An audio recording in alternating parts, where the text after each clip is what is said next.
வணக்கம் நண்பர்களே. நம்ம வாழ்க்கையில் பெரிய பிரச்சனை என்ன தெரியுமா? மனக்குழப்பம், ஓவர் திங்கிங். இந்த குழப்பத்துக்கு ஒரு சித்தர் சொன்ன அழகான தீர்வு கதை இப்போ பார்க்கலாம். ஒரு நாள் ஒரு இளைஞன் மிகவும் கவலையுடன் இருந்தான். எதிலும் கவனம் இல்லை, மனம் எப்போதும் குழப்பம். அவன் ஒரு ஞானமிக்க சித்தரை சந்திக்க போனான்.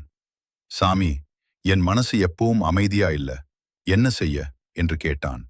சித்தர் அமைதியாக சிரித்தார். அவன் அருகில் ஒரு பாத்திரம் எடுத்தார். அதில் தண்ணீர் ஊற்றினார். பின்னர் அந்த தண்ணீரை குலுக்கினார்.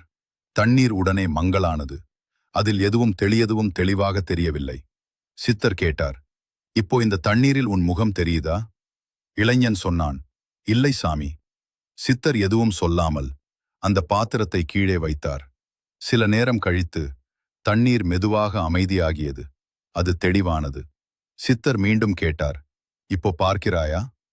இளைஞன் மகிழ்ச்சியாக சொன்னான், ஆம் சாமி, இப்போ தெளிவா தெரிகிறது. சித்தர் சொன்னார், உன் மனமும் இதே மாதிரிதான். அதை நீ அடிக்கடி குலுக்கினா, அதாவது அதிகமாக யோசிச்சா, அது குழப்பமாயிருக்கும். அதை அமைதியா விட்டுட்டா தீர்வு தானாக தெளிவா தெரியும். இளைஞன் அதை புரிந்து கொண்டான். அவசரப்படாமல் இருந்தால்தான் மனம் தெளிவாகும். அமைதிதான் எல்லா பிரச்சனைகளுக்கும் தீர்வு நண்பர்களே. வாழ்க்கையில் எல்லா பிரச்சனைகளையும் உடனே சால்வ் பண்ண முடியாது. சில சமயம் அமைதியா இருந்தா போதும். பார்த்ததற்கு நன்றி நண்பர்களே. லைக் பண்ணுங்க, கமெண்ட் பண்ணுங்க, சப்ஸ்கிரைப் பண்ண மறக்காதீங்க. நண்பா.